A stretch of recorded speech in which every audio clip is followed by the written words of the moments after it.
half-century of value. I'm Brian Moore, and this is Focus NNS.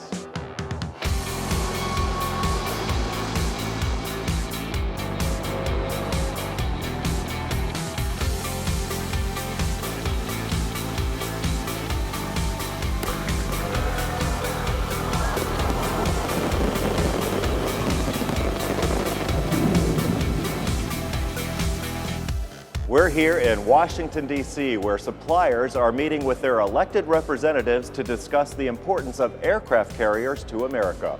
We'll have that story coming up. Plus, speaking of Washington, the submarine name for the state of Washington is Christen. And it's crew move aboard time for the carrier Lincoln. Those stories and more are coming up, but first on deck, suppliers from across the nation are here in Washington, D.C. to hear the latest on the aircraft carrier program at Newport News Shipbuilding. They'll take that information to their congressmen, and Aaron Pritchett with our communications division has the story.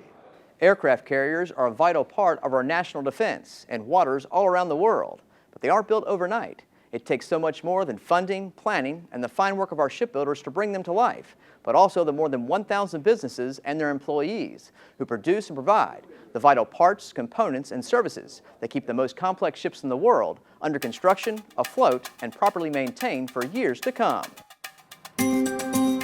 That is why suppliers representing 46 states are here in Washington, D.C. for their annual ACIBC, or Aircraft Carrier Industrial Base Coalition Action Days, to collectively urge members of Congress about the importance of continuing federal funding for the United States Navy aircraft carrier programs, because their businesses, their employees, and their communities depend on it. It's all about the suppliers that are behind the scenes that supply products to build these incredible aircraft carriers. Probably 50% of the cost of a carrier comes from materials from suppliers. The rest is what it takes for them to do the incredible job of putting them all together and make a vessel that will last 50 years. It's really incredible when you think about it, that anything can be built and still be relevant and working 50 years from now. And it takes a diverse supply base to do that. We assemble here every year now. This is our 12th year. There's about 200 folks here today, over 120 companies, and from many of those states. I think we represent about 110 or so congressional districts. We have panels from the shipyard, we have Navy speakers, and just a collaboration of folks that bring you up to date about the state of the aircraft carrier construction, the state of the legislature and where they stand on aircraft carriers, what's in the president's budget, and what things we might be looking for beyond the president's budget. We live for it. I mean, we're part of an awesome team. So many millions of people around the country working on the ships, operationally, building the ships. We just think we're part of probably the best exclusive club in the United States. Marine Electric Systems. Our company is 74 years old this year, and we've been supplying the Navy for that period of time. We do really important work and just educating people as to the importance of the carrier. And when you talk to them and you explain that it lasts for 50 years and the importance of what it does, I think our group serves a very vital function. I don't know, when I see an aircraft carrier, my heart melts. Jacques Mid-Atlantic is a raw material supplier to the shipyard. We supply stainless steel and nickel alloy plate and round bar products to them. It's very important to be here and support the program for everybody, not just our company, but overall for the whole United States. It's very educational to come here and see what progress we're making on the carriers, what new technologies are out there. You tend to take a lot of pride in that. It's a huge pride thing. For me, it's a pride thing. And I feel that it is for our employees as well. When they know it's going to the shipyard, they tend to take a little more care in how they're handling the material, care in how they're marking it, care in the traceability of the material, because they understand the criticalness of the need of this material and where it's going, because it's very critical that everything be right. So it's very important that Congress hear what we have to say, and hopefully it put in their heart that they can continue to fund this program to continue to protect the world.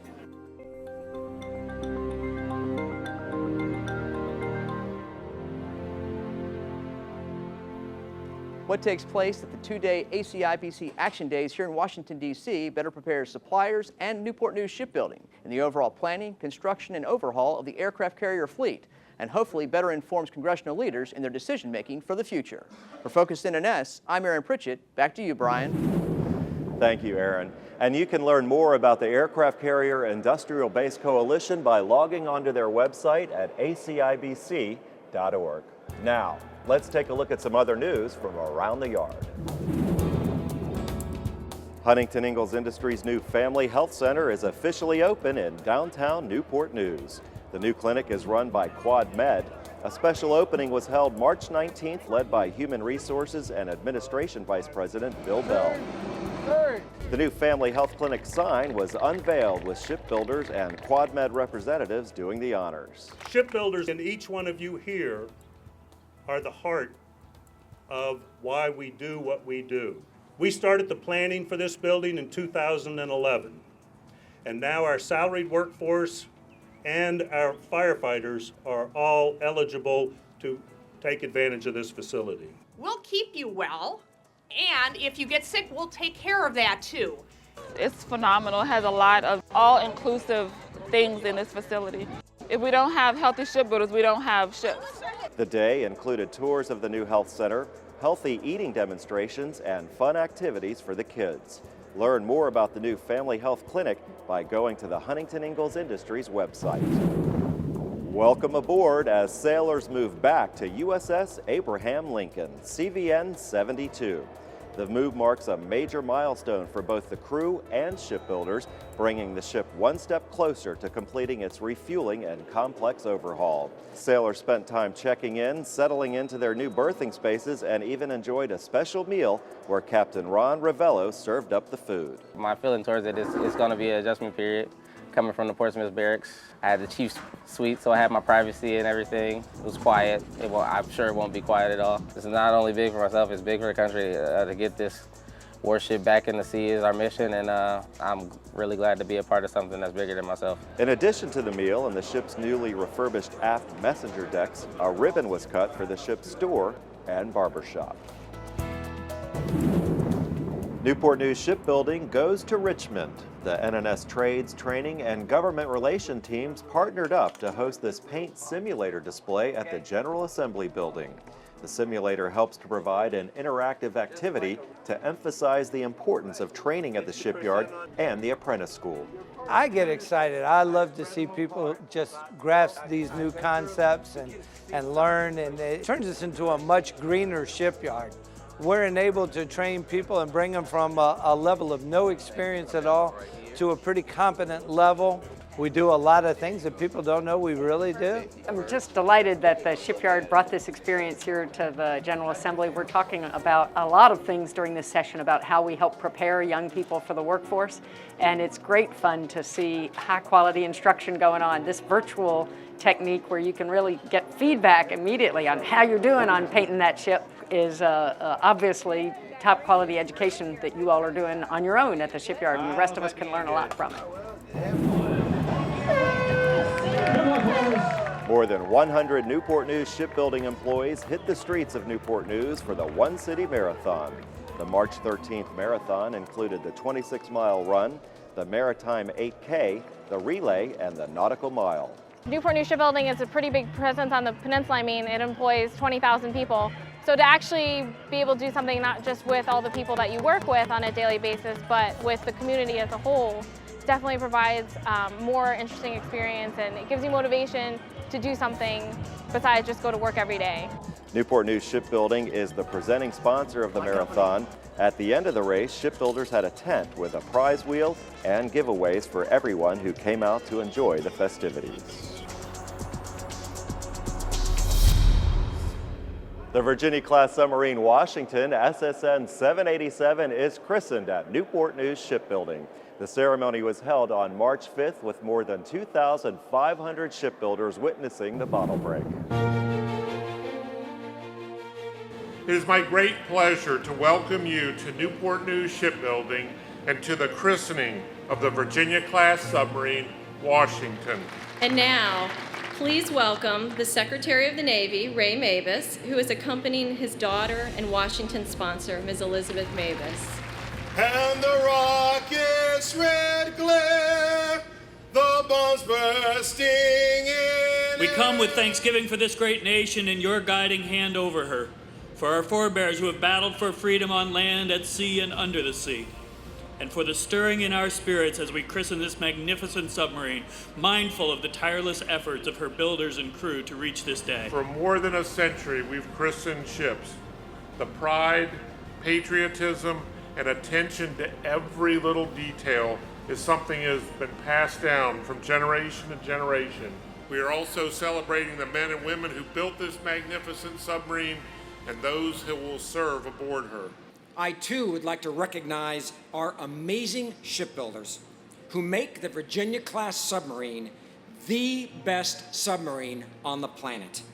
And we need Washington to be just that, so that this crew can take her into harm's way anywhere in the world. Here in Newport News, in Groton and Quonset Point, and around the country, thousands and thousands of extraordinarily skilled shipbuilders have constructed USS Washington, adding to that growing fleet, bringing life to the most advanced submarines in the world. No one builds warships better than America. No one. In addition to a name, every ship has a sponsor, and that sponsor imbues the ship with her personality, her energy, her drive. Ladies and gentlemen, the sponsor, USS Washington, my wonderful daughter, Elizabeth.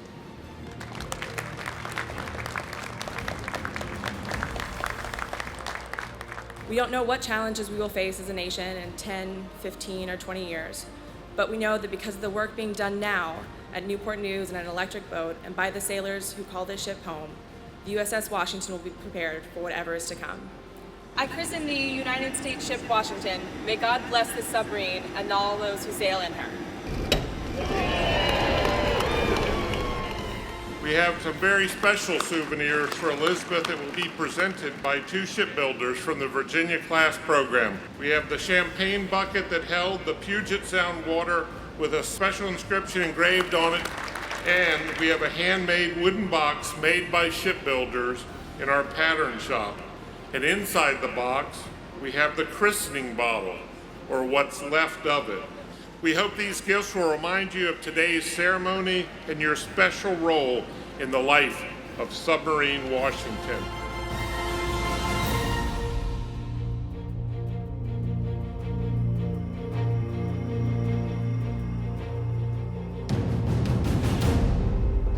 A great ceremony for a great submarine. Well, that's going to do it for this edition of Focus NNS. Make sure you check out all the latest news on our website. There you'll find our weekly publication Currents and the latest edition of Yard Lines, plus video highlights of all the products and people of Newport News Shipbuilding. Plus, check us out on Cox Cable, channel 1886. Thanks so much for watching. I'm Brian Moore.